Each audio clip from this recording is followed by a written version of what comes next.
or you just put your camera on? Mm-hmm.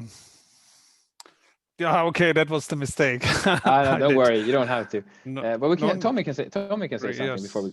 Yeah. Yeah, I think Heli from Espoo actually wanted to make a question. Are you there still, Heli?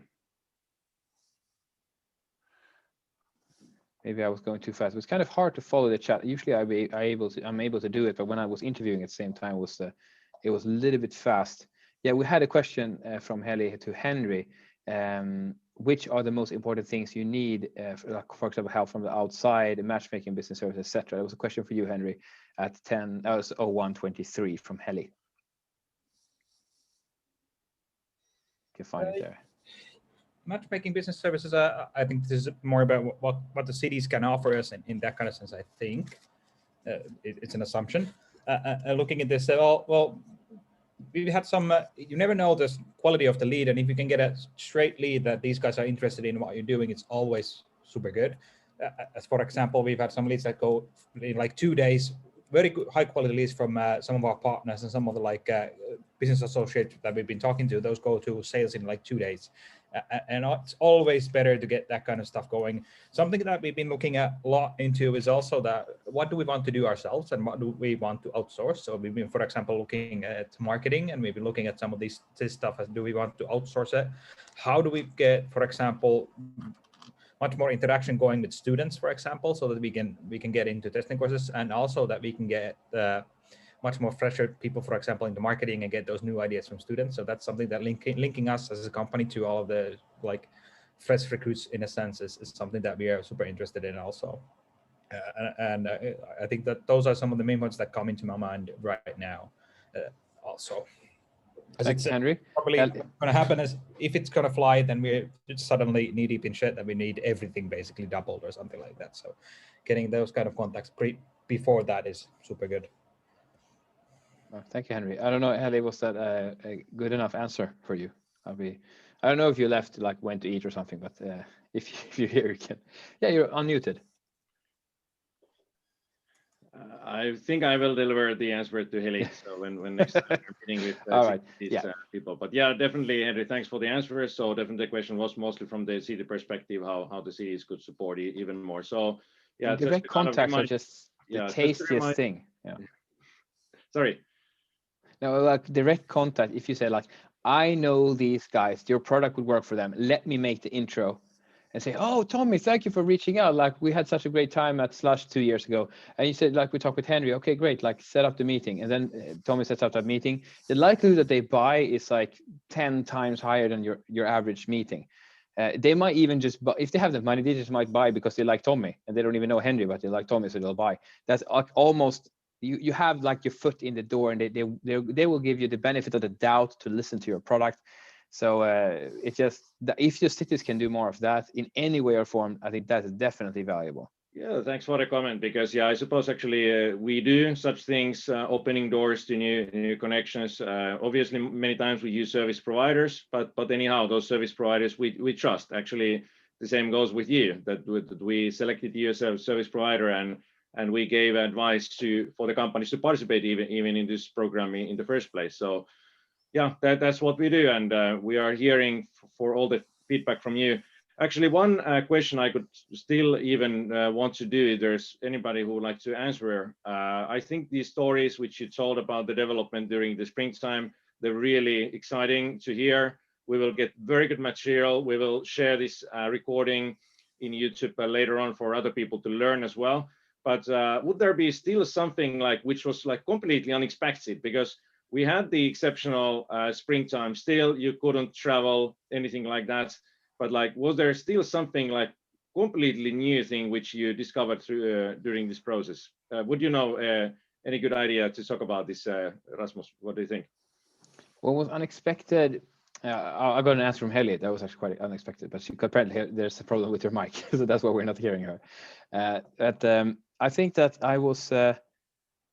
I have very big faith in everybody's ability to get themselves going. So I was expecting that, and that's what they did. They realized this is hard work, and I'm going to get my get to work and start sending these emails and start doing the LinkedIn stuff. So that wasn't unexpected. I think I was Now I will say it like this: I was very happy with how it turned out because everybody was able to share with each other. Like the way you're seeing them interacting, talking about confident about sales now. I thought about that actually. That I would have wanted to have like a quick recording with people saying like, "Where are you with your sales and stuff?" 10 weeks ago, and then I will have replayed it and showed it because That'd be good. yeah, because they're not even the same people almost in at least how they talk about the international sales compared to when we started this. So that is something that I was impressed. I've been impressed by that. But on the surprise side, I think that there could be one of these teams might have had the surprise. Well, this is like, it's not my first time either. So I love surprises, but it went maybe better than expected compared to German scalers last year. We had some sales success, but it was only less than half the teams that really succeeded in getting good meetings. And here, all the teams got meetings. So and some of them, I think half or something, closed some deals. So it's a very different result. This is way more positive than last one. So maybe I didn't know what to expect on that. So that was positively surprised that well, I mean, the thing is, I'm not doing the work; they are doing the work. But yeah. I'm really surprised, positively surprised that they were really able to turn this advice and this environment we have into actual sales so quickly. So do you think actually partially the reason is as well that now we are more adjusting to the exceptional situation? It's not that exceptional anymore. Yeah, the Corona prep, like we're knowing how to do this, helps everybody involved. But the teams we have picked is also easier. And now, if the thing is, some of the teams we work in Germany, there wasn't their market. Like it could have been for some teams, like Sweden wasn't their market. So, well, in a program called German Scalers, you're supposed to sell in Germany. We were more like hammering Germany, even though it wasn't the best option. Here, we're more open-minded that where should you go? And many of the teams had to adjust. During 10 weeks, they changed the country they're focusing on. So that was one thing that opened up the possibility to do better in the sales because we were a little bit more flexible. And we also knew how fast we had to do the sales. Last time, I think we started sales like after 5 weeks. We did push them to start sales earlier, but it didn't activate as fast. Now it really activated fast. So that was we activated like Mervi said she started already like the week before, like the same week we started, like she started the process, which was great. And most of the teams followed suit and they started like the same after the kickoff or some days after that. Emails started flying. So that was and I was really hammering on talking about that in the teams that they had to do it. So that had a big change. Let me ask Heli's question here. Does it matter that the companies and teams are in very different phases in internationalization, industries, etc.? All feedback very valuable as Tommy and all of us think about the options in doing these in the future. Yes, Heli, I'd love to talk with you more about the future at some point as well, especially when your mic is working. That'd be great because I will see if we could do this together again. It would be really cool. But maybe I want to throw this question back to the teams because I've only been seeing this from the outside. Well, I've been in the meetings, but I am not doing the sales with you. So what would you guys say? Maybe Oliver, since your camera is on, what would you say on the that you are a little bit different phases of internationalization? Where would you say has it affected positively or negatively, or what would you see the effect of that was? Well, you need to do sales regardless of if a company tells me that they don't need to do sales anymore, regardless of the phase, then I would get worried. So it doesn't impact. I think it's, of course, hopefully when you have a more mature business, on international business, usually more mature, there is not, you have hopefully a sales manager who knows how to do the job and who focuses on the job. And then the program is not so valuable, but you know, when in a startup, when people, they are very often this person responsible for sales is not so professional in sales yet, then it helps a lot.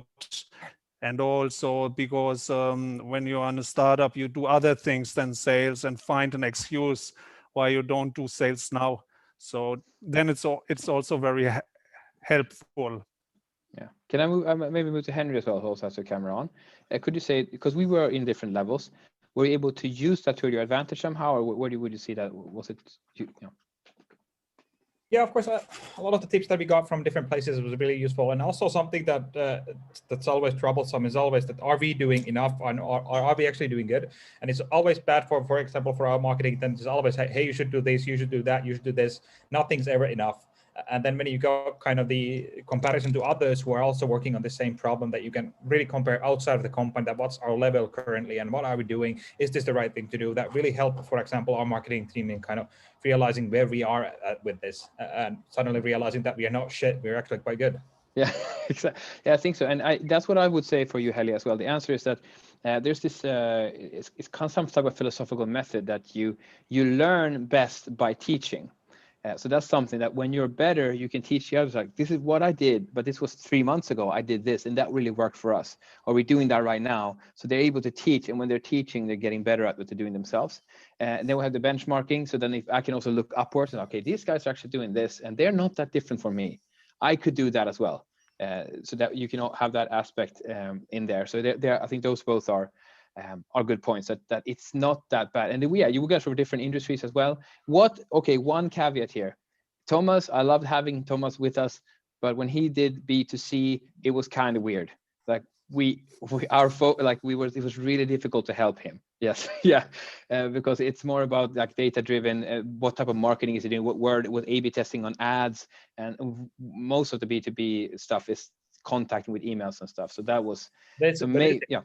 But is it really that different? As we are basically doing most of that stuff, that we are doing A/B testing on marketing. We are changing the button layouts on our website, guiding people to try our product themselves. It's not really about selling to businesses. You're always selling to people, so it's always you go to people business. Yeah. So in a sense, if you can get them to a website, then the same tricks work in business sales as in consumer sales when you get them. You guys are maybe the most similar also to each other here. Thomas, what is your point on this? I think that the biggest difference is the way to selling, because I think many of you are selling via contracts and invoices and that kind of things, and we have the sales funnels goes via our cashier there, and you order right there. You don't have any meetings and you don't email the customer. You only have to get to the web shop and sell there, like passive selling. Maybe that's the definition difference here. Yeah. Is it more passive or is it more active selling? And that's the point. Yeah, but the website must do the same work, convincing and selling. Mervi, what's your thoughts on this?